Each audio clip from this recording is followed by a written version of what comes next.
Hi, my name is Liz Thompson, and this is a video for IME 315, Financial Decision Making for Engineers at Cal Poly San Luis Obispo. This video is on income statements. Now there's 5 areas that we are covering in this class, and they are listed right here. This video falls into the category of reporting and managing profits. Now there's ways of reporting that are standard in all companies, and these 4 accounting reports are what you often can see when you're looking at the financial records of a company. There's other videos that cover balance sheet and statement of cash flow, but this particular video we're going to be looking at income statements. Income statements also go by other names like net earnings statement, statement of operation, and it might have the word consolidated in there. I often refer to it as an income statement or a net earnings statement. So we're going to look at the details of an income statement. This is a very simple income statement, but most companies that you're going to be looking at will have much more complex, but many of the items are going to be consistent through the income statement. So the first thing that you will usually see is revenue or sales. Now in the simplest form, it's the volume that you're selling times the price. So in this case, we're selling 1,000 units at $10 per unit. Now, of course, companies usually sell more than one type of units. So this particular revenue would be summed across all types of units and to get the total revenue.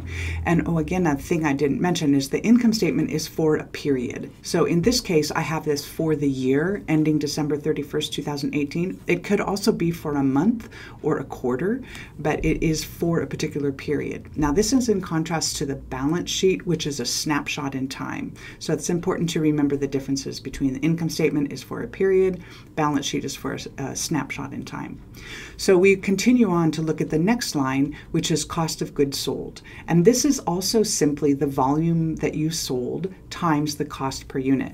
So in this case, we have units of 1,000 units times $4 a unit.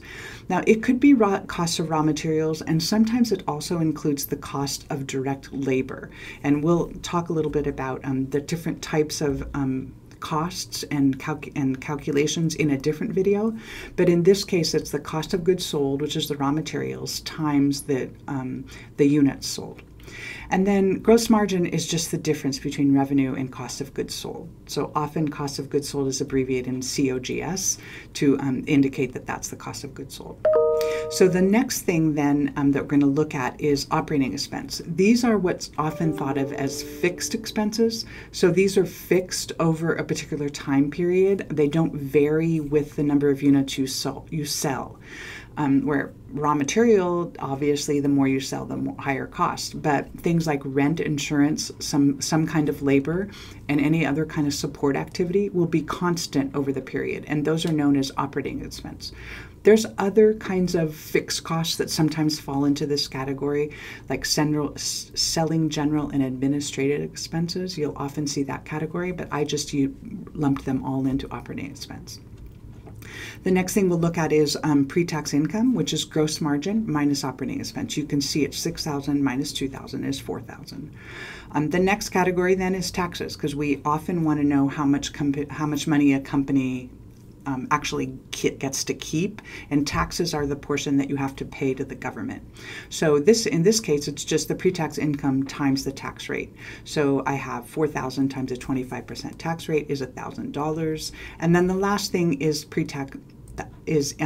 net income, which is pre-tax income minus taxes. So you can see how this calculation goes, and you can practice this in your homework assignment. So when we look at some of the things associated with the income statement, we want to calculate some kinds of ratios so we can compare one company to another. One of the things we often do is take net income as a percent of sales. So sales and revenue are often used interchangeably. So in this case, we want to look at net income divided by sales times 100 to put it in a percentage. For our calculation here, it would be 3,000 over 10,000 or 30%.